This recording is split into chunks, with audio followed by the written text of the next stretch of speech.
The following is a sponsored program paid for by Robin Gwaltney Group, RE/MAX Results. Welcome to Rochester Real Estate, featuring Robin Gwaltney from Gwaltney Group RE/MAX Results and Andy Brownell. Here's Andy Brownell on Rochester's News Talk, 1340 KROC-AM and 96.9 FM. Good morning. Andy Brownell here with our usual program, Robin Gwaltney Group RE/MAX Results, but we're without Robin this morning. She is off having fun and sent along a member of her expansive team. Another chance for us to get to know another member of her team, and this time it's Drew Atwood. Morning, Drew. Good morning. I'm glad you made it in today, and glad to learn some more about members of Robin's team. I met quite a few of you already, and been impressed so far. Put you on the hot seat today. Right. I guess we need to start out with tell us a little bit about yourself. Well, I got, most importantly, one kid, 13 months old. Oh, yeah? Yeah. Exciting times. Quite exciting. New experience every day. Married to my beautiful wife, works at the pediatric ICU at St. Mary's, so that's kind of what brought me to Rochester. Been here about 5 years and really liking the growth that I'm seeing with the city and Destination Medical Center. A lot of opportunities. Tons of opportunities. New businesses, old businesses, updating that. It's just amazing. So you and I were talking before we started the program. Just the other day, you went to the big grand opening, which was right across the street from where we're at right now at One Discovery Square. That's correct. Big crowd for that? Big crowd and a beautiful building. A very beautiful building. Just a lot of unique features. I think every wall in the place is a whiteboard. Oh, is that right? It's really cool that they did that. Just blot ideas as they come up wherever. It was just really neat to see. Okay, so you've been in Rochester about 5 years. Where were you before that? Mankato, so not too far away. Okay. I'm originally from Mankato, born and raised there, and my wife, I met her in school in Mankato at MSU, but she's from La Crosse, so a good midway point was Rochester, and Mayo kind of drove her here. Oh, yeah, I like both communities. Yep. Love going to either one of them. Mankato West or Mankato East? I went to East. Okay. Yep. You never won any football games then? No, we did not. No, we did not. It was always the Rochester nemesis was to face Mankato West at some point. They would always clobber us. Okay, so I understand that real estate runs in your blood. It does. It does. I am a fourth-generation realtor. Great-grandpa No kidding. was a realtor, grandpa, dad, and now me and my three brothers are all. Oh, wow. We all have our license, yeah. So were they operating in the Mankato area, They the were. great-grandfather and everything, going way back? Yes, they were. Yep. Wow. I guess you had no choice. Right, yeah. But I suppose being around it, you kind of you absorbed it naturally. You kind of probably had a good run at this thing before you even had your license. Yeah, and I think, things have changed significantly. I mean, Grandpa talks about how he sold houses on a napkin at a bar. And, yeah, things have changed. There's a lot more paperwork involved. But I think the thing that remains the same is ethics and just being professional and responsible. And I've seen that through the folks I met with the Gwaltney Group. Yeah. That's kind of the recurring theme that I know it's Robin's mission to try to help the person she's buying or selling with and make that the focus. Does that go way back in your family as well? Absolutely. It's always doing the right thing. How do I put it? You're not too good for anything. If somebody needs a hand, do it. And if you walk by a piece of trash in a parking lot, just grab it. It doesn't, why are you walking past it? Just pick it up. I'll put it this way. I keep a change of clothes in my car and a tool bag because if somebody needs a hand, I'm able to do it. But I don't need to ruin my good pants and get a chewing from the wife for doing it. Put the coveralls on Yep. and dig in. Very important.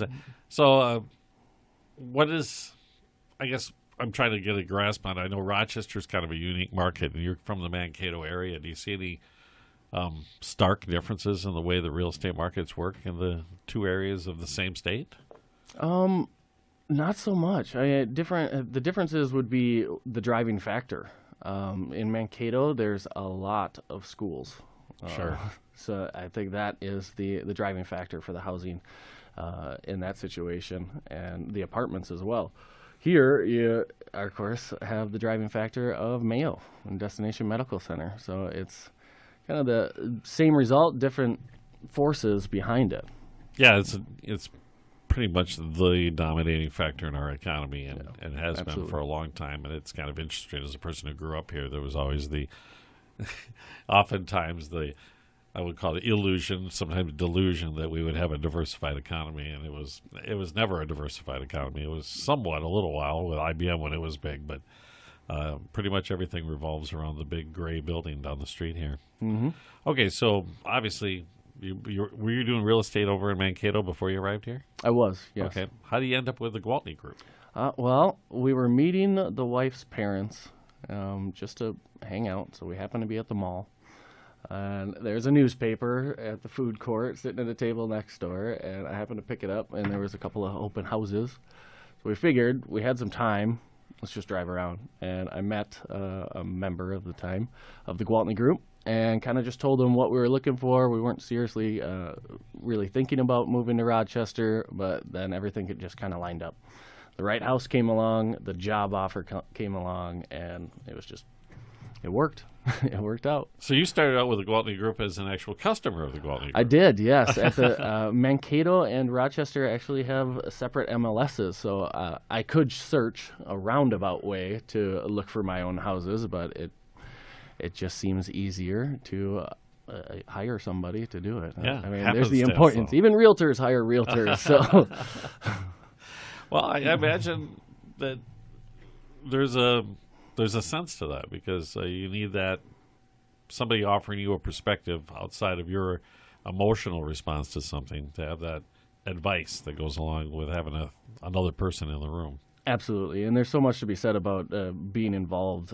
Full time in the market that you're talking about. So to have somebody do that, or to me look at it myself, it's an hour and a half drive, but it's a stark difference between the market that's going on here versus Mankato. So hiring a realtor made a lot of sense. Okay. To make sure that I was making a good decision.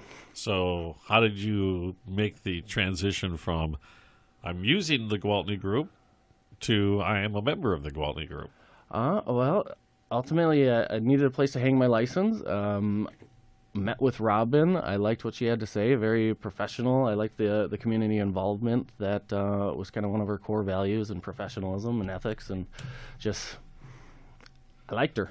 So yeah, it worked, and it seemed to make sense. So how long have you been with the Gwaltney Group? Since I moved to town. Oh, okay. So about 5 years then, huh? Yep. All right. So it's been a good relationship, I think. It has, yeah. All right. Any highlights in your 5 years of things that jump at you as, wow, that was a really good day? As far as selling a house, buying a house, dealing with the Gwaltney Group people, or anything like that? Really, I just like the excitement of it all. A highlight would have been yesterday. I just had the opportunity to spread a truckload of mulch at a house, and it was just a group of friends helping the seller, who wasn't even there. It just feels really good to just get involved and get dirty and messy. It was hot, but it's a good feeling. So that would be a highlight, as well as a couple of weeks ago. I had a very successful week and was able to wrap up 5 transactions in 1 week, 75 hours. They lined up, like we won. Oh, that, yeah, and okay. It was just super exciting. Yeah. So obviously you're willing to get really personally involved in the transaction to the point you're helping to do some of the yard work. Maybe we can talk about that. I understand you have some skills. I do. As far as I do. Construction and that sort of thing. Yeah, I did grow up probably before Dad hired me.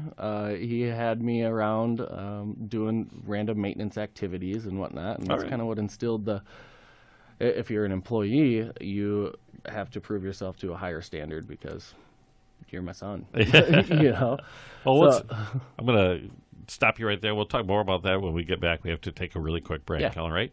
Drew Atwood is with us from the Gwaltney Group with RE/MAX Results. I'm Andy Brownell, and we'll be back in a few seconds on Newstalk 1340, KROC-AM and 96.9 FM.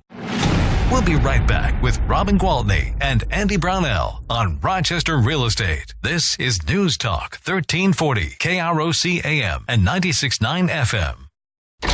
Welcome back to Rochester Real Estate with Robin Gwaltney from Gwaltney Group RE/MAX Results and Andy Brownell on Rochester's News Talk 1340 KROC-AM and 96.9 FM. Welcome back. I'm Andy Brownell, and today with Drew Atwood from the Gwaltney Group RE/MAX Results. Robin Gwaltney, I imagine having fun and taking a Saturday off. We let her do that once in a while. Once in a while. Well, Drew, when we went into the break, you started to tell us about, I don't know, what is it handyman skills you have, or do you have even more expansive skills when it comes to construction-related activity? Jack of all trades, Okay. you might call it. My father used to say here, jack of all trades and a master of none. Maybe you should pick one. But in my experience being maintenance supervisor, I looked after 10 employees, 1,100 different apartment units themselves, some very big complexes down to single-family homes. So kind of the experience in meeting with contractors and estimating and getting bids and being there while plumbing activities are going on, you learn quite a few things, and you're able to spot quite a few things. So, I imagine. Yeah, it gives you quite an insight on, walking into a room, and it's a blessing and a curse. You pinpoint all the things that other people wouldn't see. On the real estate side of it, I'm imagining that there's, and I know more than a few, that they kind of love the idea of the fixer-upper. Yeah. And, the idea that maybe you could get a bargain because you're willing to take on a home that is, quote-unquote, as is. Right. Is that kind of your little niche area that you operate in, that kind of market? Yeah, I would say that, the clients I work with that are looking for something like that, it does give them a bit of an edge, knowing that I am able to give pretty good estimates on what it's going to take, what it's going to cost, even breaking it down to grade of material. Like, if you want to do the top end, then this. If you want to do medium grade, then this. Given your price point, I'd stick with medium grade. It gives them a good advantage to see what the outcome would be if they were to put that investment into it. Oh, yeah. Because is it worth it? I mean, is the discount large enough to go pursue this property when I might have to do a kitchen, right, a bathroom, Yep. the whole basement, Yep. maybe knock walls down? Right. Yeah, quite a few. Because I would have no clue. I mean, in my mind, I think I'm going to overestimate how much it costs. Right. Is that often the case with the clients, that they're plugging in a larger number or is it turn around the other way? It goes both ways. Depends on the client. Some of them are way high on their estimates, and some of them are way low on their estimates. It really, again, will depend greatly on material choice. That's going to make a significant difference. Okay. But as you were saying, a kitchen, the numbers were running through my head. A bathroom, the numbers are running through my head. I'm like, what do you want, a fiberglass or tile bath? Like, what are you going to put in that kitchen? Are you going to have quartz or laminate countertops? I could give you a number. Okay. Put it together. Well, that's a huge, valuable skill to have in the real estate business. Because I think, especially dealing with homes and older homes, you're running into this sort of thing all the time, that somebody enjoyed their home for the lifespan it had, and they're ready to move on. But guess what? The kitchen hasn't changed since 1976. Right. Yeah, right. Well, and there's other things, too, to look at. Well beyond just the cosmetic that you're seeing is, what are some of the serious things that you need to take care of soon? And very soon. And what are some things that can wait? If energy efficiency is top goal, then windows, sure. But if they're in good condition, then maybe that's not right now. That furnace that's 35 years old, that's like right now. Yeah. Or it will be. Or it will be. Let her go, but you just have that have that money put aside. Murphy's Law says it's going to happen when it's 15 below zero. 15 below is when it's going to go. So I'm imagining you're catching stuff before inspection time, that when you're showing a home to a buyer, you're able to point out that, hey, by the way, the roof, that might have 2 years. I don't know. Is Right. that the scenario you kind of work with? You can't I'm not going to put my stamp on it. That's 2 years No. and it's gone. Right. But I'd certainly say that'd be something I would definitely look into. I'm not climbing a ladder and getting into the attic, or scraping my hand in every gutter or climbing up there to see how much granular loss is in the gutter. But you could tell the age of a furnace and a water heater and things like that. Some of them are stamped on there. Others you have to look up a little further, but you can also estimate based on the age of the home. If it's 60 years old, and that's a pretty old-looking furnace, I'd imagine it was replaced once. Yeah. And so that means it's due.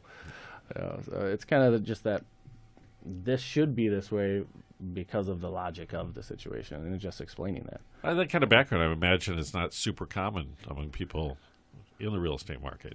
No, I've real estate's kind of all type of backgrounds, and which is what's also great about the Gwaltney Group is there's such a wide variety of different team members that came from different areas, lines of work before becoming realtors.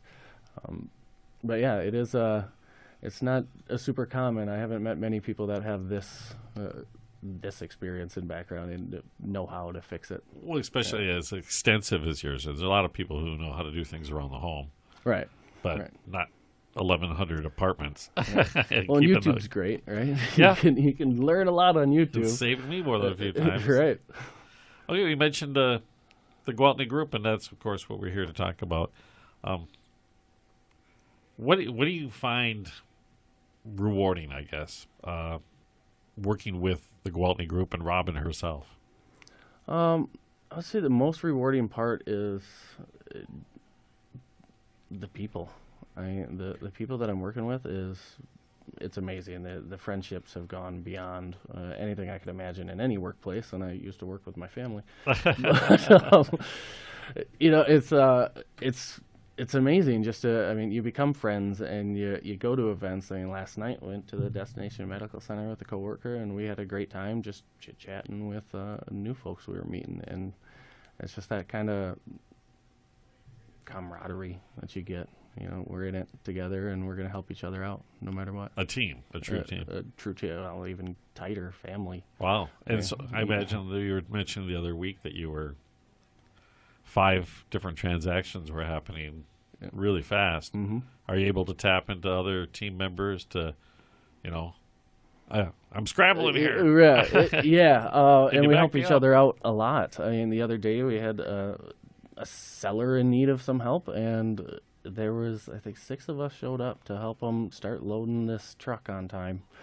It was quite amazing. Let's just go. Let's get it done. We need to help both our seller and our buyer. Hands on, that's for sure. Yep. Well, we're talking with Drew Atwood from the Gwaltney Group with RE/MAX Results, and we're going to take a really quick break, Drew, and we'll be back in just a few seconds on News Talk 1340, KROC-AM and 96.9 FM. We'll be right back with Robin Gwaltney and Andy Brownell on Rochester Real Estate. This is News Talk 1340, KROC-AM and 96.9 FM. Welcome back to Rochester Real Estate with Robin Gwaltney from Gwaltney Group RE/MAX Results and Andy Brownell on Rochester's News Talk 1340 KROC-AM and 96.9 FM. Good morning and welcome back. I'm Andy Brownell along with Drew Atwood from the Gwaltney Group RE/MAX Results. Another Saturday morning. We've been chatting with Drew about his handyman skills. Do people try to hire you to do some of the Yeah, best quite kept often. secret? Yeah. You said you could do this. Come on over on Saturday and do A few it. neighbors. Yeah. Yeah, you probably don't want to brag about it too much, actually, when you think about it. Right. Yeah. Keep the toolkit hidden Everybody in the wants trunk. a hand doing this. Before you know it, my whole week's booked doing that. It's like people who kind of know how to work on cars a little bit. Hey, by the way, come over. Yeah. Or docks here in town. Yep. All right. I know Robin is big on community involvement. You said that was an attraction for you when you decided to join the team. Are there any groups in town that you kind of gravitate towards that are things you support? There are some groups that I'm interested in. I more like to just keep my finger on the pulse with some of the groups. Sure. Do join in activities. The group kind of just sends a message to everybody like, hey, every Wednesday on this night there's the the food drive over here, or hey, I need some help doing this. I'm more of a volunteer in time in a personal way. Hands-on, yeah. Like yesterday, I'm going to go spread some mulch for this guy, and I'm going to go help this person do this, and more of an individual project type thing.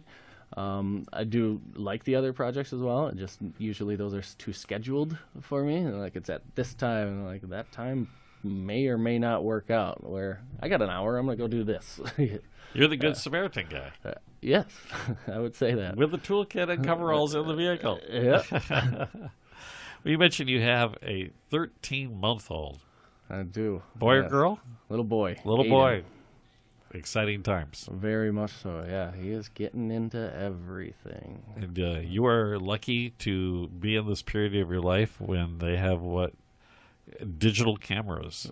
Right. My kids were still, it was long enough ago that it was film. Right. So we had to spend a fortune on film development. Right, developing them, yep. And of course the photos sit in the box. Right. So what kind of stuff do you like to do with a little guy? Really anything. Chasing them around, just watching them grow and the development. It just milestones. It seems like leap and bounds. Like all of a sudden you have, when did you learn that? How did you figure that out? It's like, did you watch me do it? Like what? So then you start checking yourself. Like, what am I doing that he might imitate and copy? That will catch up to you, I promise. I think he watched me climb a few things. I'll step over the gate, and now he's climbing the gate. I'm like, dang it. I did this to myself. Yeah, well, you wait until they're teenagers and they come back and they'll tell you things you did that. Right. Sorry. Does having a little guy like that help you out, maybe dealing with the younger folks your age who are just starting out families, and a lot of them are probably, first-time home buyers at that point? Yeah, I would say it does. It helps you become more relatable. I suppose you have more to talk about. High cost of diapers. High cost of diapers. Buy in bulk. But it does give you an opportunity to at least introduce yourself to more people or be involved with more people in social activities and meeting them at daycare and just make the connection. Yeah. Yep. So, is there any particular type of buyer or seller that you most enjoy working with? I wouldn't be able to narrow it down. Everything's kind of a new challenge. It's always just exciting to just help, to get involved, figure out what they want, and assist them in locating that. Really, no matter what it is, if it's a multifamily complex down to a single-family home or a farm, to anything, it's just an exciting new challenge. So you mentioned a challenge. It scares me a little bit to say, I'm going to meet with you and have a conversation with you and try to make that determination of what you're really looking for, because I can see myself saying something to you, saying this is what I want. In reality, it really doesn't match up with what I probably should be getting. Right, and that happens as well. There's a lot of times clients will be super excited. This is the one. Let's go see it. This is definitely the one we're going to write an offer on. And I'll set up another showing after that one on what I think is the right one, and we go to the one they want, and they quickly say, yeah, this isn't it. I say, well, lucky for you, I set up another showing.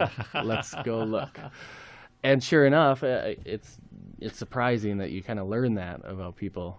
You know what they want more than they know what they want sometimes. Is that something you think you might have picked up from generations of having people in the business?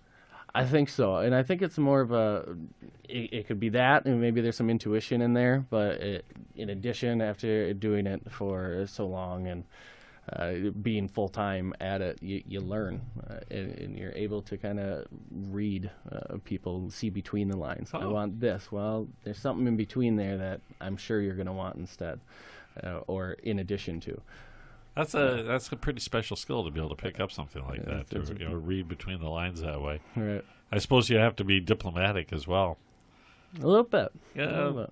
Trust me, that's not what you want. Right, yeah. Sometimes you do need to point it out, but you kind of go and feel. Everybody's got their own personality. Sometimes they just need to see for themselves. You hate to be in one of those I told you so situations, but it's like, no, let's go figure it out together. Yeah. I'm not going to tell you what you want, but I suppose show you. The ultimate goal is to make that correct fit so everybody's happy in the end. Absolutely. Happiness is the key. Everybody's got to be happy. Well, if somebody listening today wants to work with you, wants to know that if you need mulch moved, they might be able to. No promises, right? Well, how do they get a hold of Drew at the Gwaltney Group? Well, you can email me, Drew at gwaltneygroup.com, or my cell number is a great way to contact me. It's always on, 507-382-7020. If I go to the website, I can connect with you as well? Absolutely. Just Google Gwaltney Group, you'll find it. Yeah. Google any of us, and you'll find us. Yep. Well, it's been a pleasure meeting you, Drew. Very nice to meet you as well. Thanks for coming in on a Saturday morning. Thank you. Enjoy. All right. Back next week with Robin, I'm sure, with more of the Gwaltney Group RE/MAX Results program. As always, any of our past programs or even this program are available in a podcast mode by going to KROCnews.com. Click on the trending bar for local podcasts. Click on that. You'll see the real estate show, and you'll find all the programs there. Until next week, I'm Andy Brownell on News Talk 1340, KROC-AM and 96.9 FM.